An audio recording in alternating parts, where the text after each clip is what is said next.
Subversion is the term, if you look in a dictionary or criminal code to that matter, usually is explained as a part of activity to destroy things like religion, government, system, political, economical system of a country.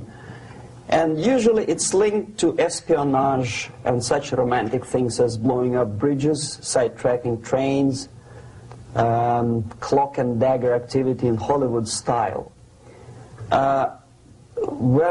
What I'm going to talk about now has absolutely nothing to do with the cliché of espionage or KGB activity of collecting information.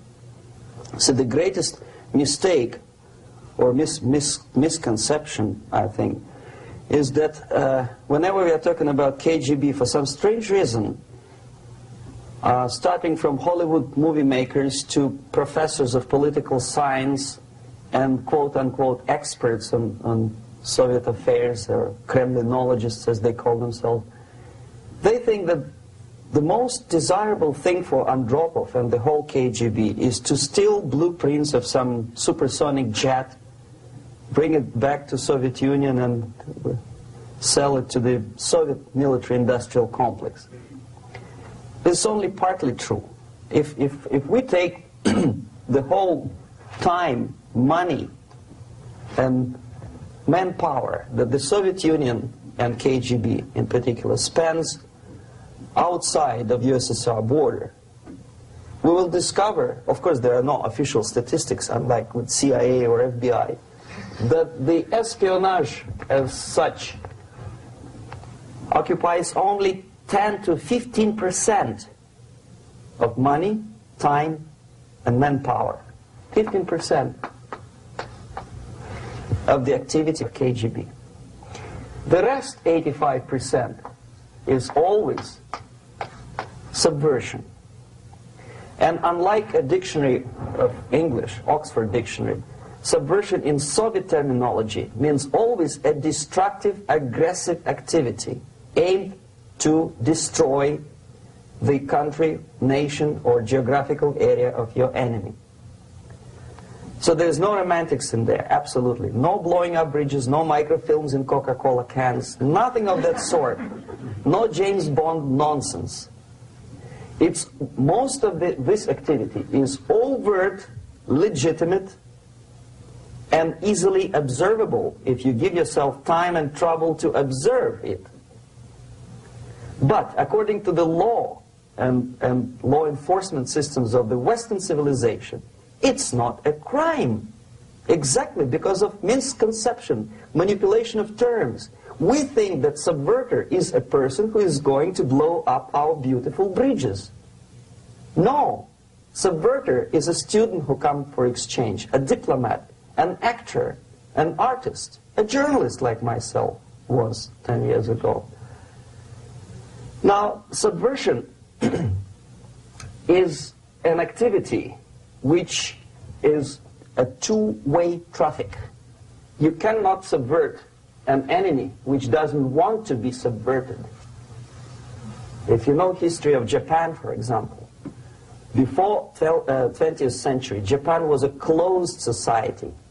The moment a foreign boat comes to the shores of Japan, the Imperial Japanese Army politely tells them to get lost.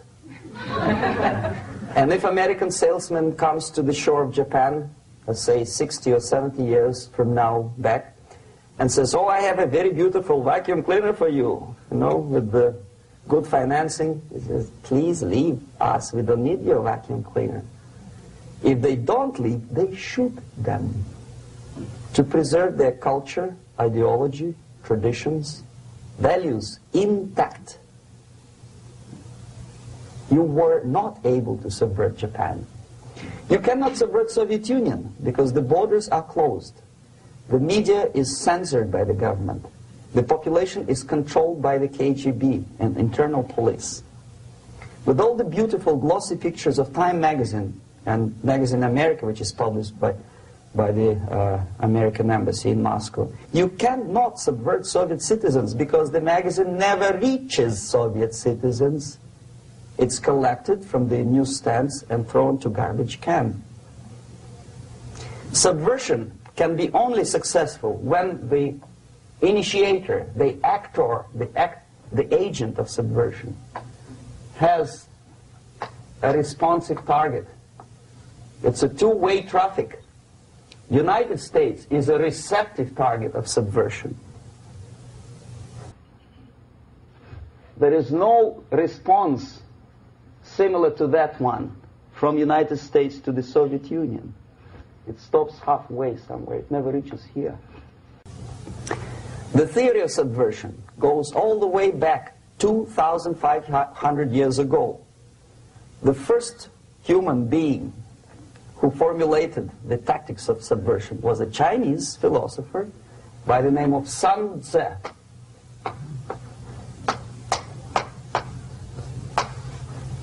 2,500 years BC. He was an advisor for several imperial courts in ancient China. And he said, after long meditation, that to implement state policy in a warlike manner, it's the most counterproductive, barbaric, and inefficient to fight on a battlefield.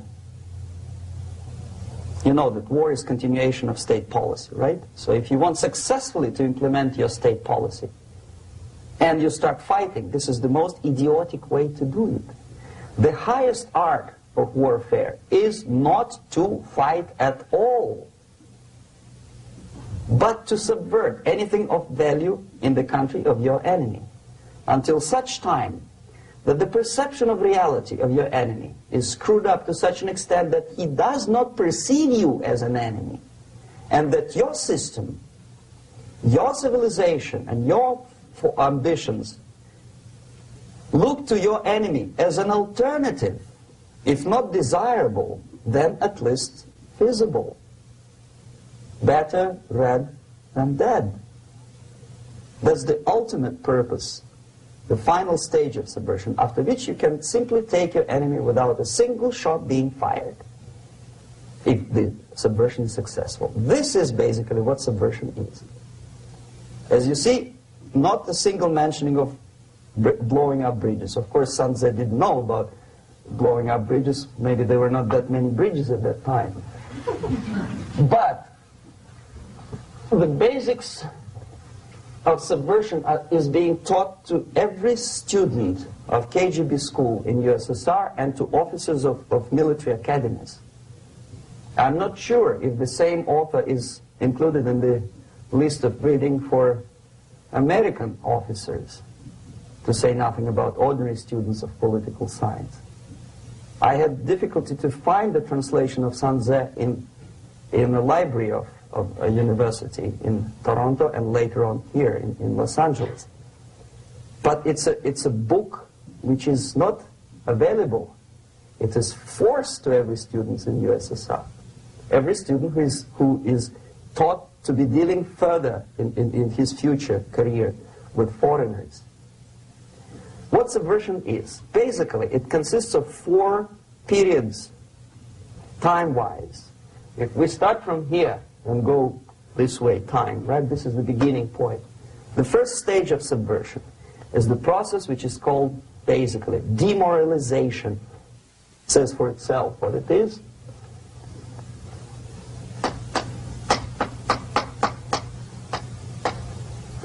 It takes from, say, 15 to 20 years to demoralize a society. Why 15 or 20 years?